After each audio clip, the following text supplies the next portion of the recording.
उहाँहरूले कहिले कर्णालीमा नेता नभएको त कहिले कर्णालीका जनताले भात खान नपाएका जस्ता अपमानजनक अभिव्यक्ति दिने गरेका छन्।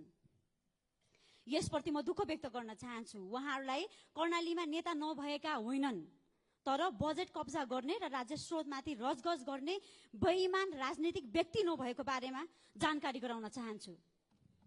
सभामुख महोदय, कर्णाली र विशाल खस साम्राज्यको इतिहास नबुझेर हावादारी अभिव्यक्ति दिने ती पात्रहरूलाई 2200 राज्य र खस साम्राज्यकालीन इतिहास अध्ययन गर्न आग्रह गर्दछु।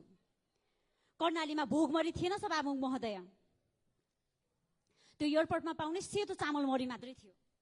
जुन ठाउँमा कागुनो, कोदो, फापर र विश्वको सबैभन्दा अमूल्य मार्सी चामल पाउने ठाउँमा कहिले पनि भोगमरी थिएन सभामुख महोदय। र हामी दशैंको टीका स्वयं प्रधानमन्त्रीले खाएर मार्सी चामल भनेर ब्रान्डिङ गरिदिएको मार्सी चामलबाट हामी टीका लगाउँथ्यौँ सभामुख महोदय। त्यसैले राज्य सत्ताको चरम दुरुपयोग गरेर संविधानको मर्मलाई उल्लङ्घन गर्दै कहिले गौरवको आयोजनाको नाममा, कहिले भ्यू टावरको नाममा, कहिले सुरुङ मार्गको नाममा त कहिले एयरपोर्टको नाममा राज्यको बजेट ठेकेदारसँग सेटिङ कब्जा गर्नेले कर्णालीमा नेता र राजमार्ग उस्तै रहेछन् भन्नु लज्जास्पद अभिव्यक्ति हो सभामुख महोदय। 18 वर्षसम्म लोकतन्त्रको सुन्दर वर्ण गरेर राज्य सत्ताको गुलियो स्वादमा रुमुलिरहेकालाई म आग्रह गर्न चाहन्छु। प्रधानमन्त्री तपाईकै, अर्थमन्त्री तपाईकै, भौतिक मन्त्री तपाईकै, पटक पटक सत्ताको स्वाद चाख्ने तपाई अनि दोष भन्ने कर्णालीका नेतालाई तपाईहरूले सिकेको जनताद्वारा जनताको लागि भन्ने राजनीतिक आदर्श यही हो। आफ्नो निर्वाचन क्षेत्र सीमित भएर यति बजेट ल्याए उति बजेट ल्याए भन्ने अभिव्यक्ति जिल्ला तहको नेताको हुनुपर्ने हो।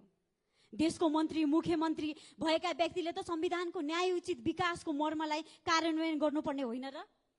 एकचोटि गम्भीर भएर सोच्न आग्रह गर्दछु।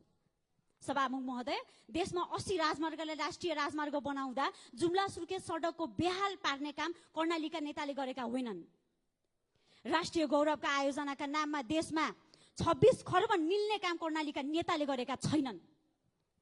कर्णालीमा पुगेर सोझा जनतालाई भ्रमित पार्नु भन्दा कर्णालीलाई क्षतिपूर्ति सहितको बजेट दिन पहल गरे भयो त।